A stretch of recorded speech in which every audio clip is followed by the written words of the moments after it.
Hey guys, this is Eckhartsladder. Hello and welcome to another video over here on EcksToo. And we've got a very interesting and exciting one because we are talking about an upcoming addition to the Thrawn's Revenge / EAWX family of mods. Something that Corey covered on his video, Corey being the lead dev on the Empire at War expanded mod team, and that is persistent super ship damage. Now, what does that mean? Well, we'll talk about that. But if you've played Empire at War, especially, say, a late-stage Thrawn's Revenge campaign, you've probably noticed that Super Star Destroyers become immensely powerful and, when used correctly, can essentially be an automatic win condition. This is extra true with big ships like the Eclipse, which can one-shot enemy Dreadnoughts or space stations. These big ships are essentially a blunt hammer. You can bring them down on your enemy and they will have a very tough time responding, just because a Super Star Destroyer brings so much firepower on a single target that's really hard to oppose it, especially if you're facing against an AI which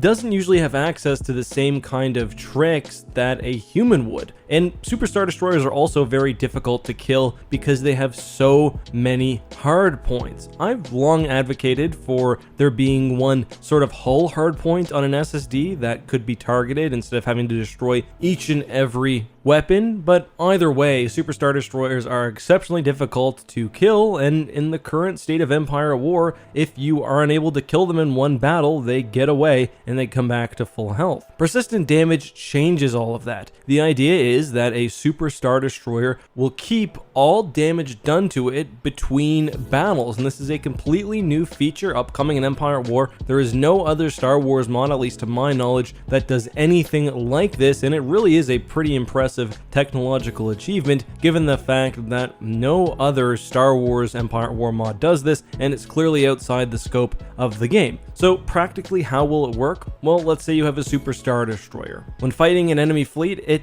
loses its shield and takes a certain amount of damage, let's say 75%, and it loses 75% of its hard points. You retreat it, and instead of it being instantly healed like it currently would be in Empire at War, that damage is tracked. Now, it can't keep specific track of each hard point. So, for example, just because one turbo laser is shot out doesn't mean it will continue to be shot out for the next battle, but when it is attacked the next time, it will be still missing 75% hard points. Additionally, when damaged ships enter battle, you can't see this in Corey's original video, but there will be a couple of seconds where the shield is still down and you can inflict some extra damage. So Super Star Destroyers become this sort of still great weapon, but one that you can chip away at over time. I talked to Corey after he put his video out, and he did clarify some additional points which people were wondering. First of all, the damage is not tracked until the overall health is taken below 90%. He gives the example of a single hypervelocity cannon, for example, not able to do enough damage to affect the ship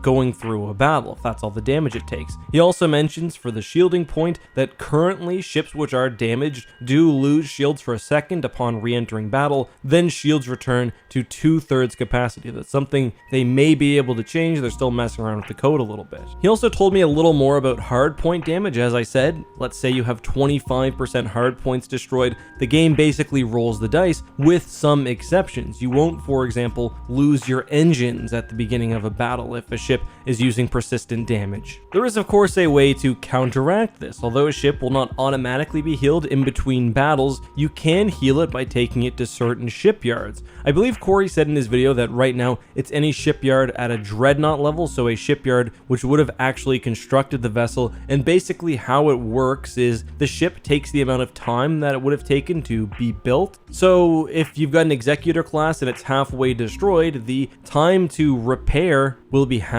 the build time. So the repair time can be quite long depending on the amount of damage taken. Now, it is cheaper than building a new ship, however, because there is an associated repair cost. However, right now, I believe they have it at half the cost to build a new ship. So basically, if your Super Star Destroyer is brought down to, say, 1% of health left and you're repairing it, which is done automatically, by the way, as long as it's at a Dreadnought shipyard planet. It will take the build time, which is probably 8 or 10 weeks, but will be half the build cost. Personally, I think this is a great system because it will encourage more careful use of Super Star Destroyers. SSDs and other Dreadnoughts will still be very powerful in the right circumstances, but this might encourage more careful fleet design. Like, you can't just throw the Eclipse in at a fleet or the Executor in at a fleet, then just sit and watch it wipe out half of the enemy forces as it too is whittled down, because there are serious consequences to that as well. That being said, I do also have a few concerns. I personally feel like this is a fairly significant nerf to the SSD. Now, one that I quite like. I do believe that the ship's cost should be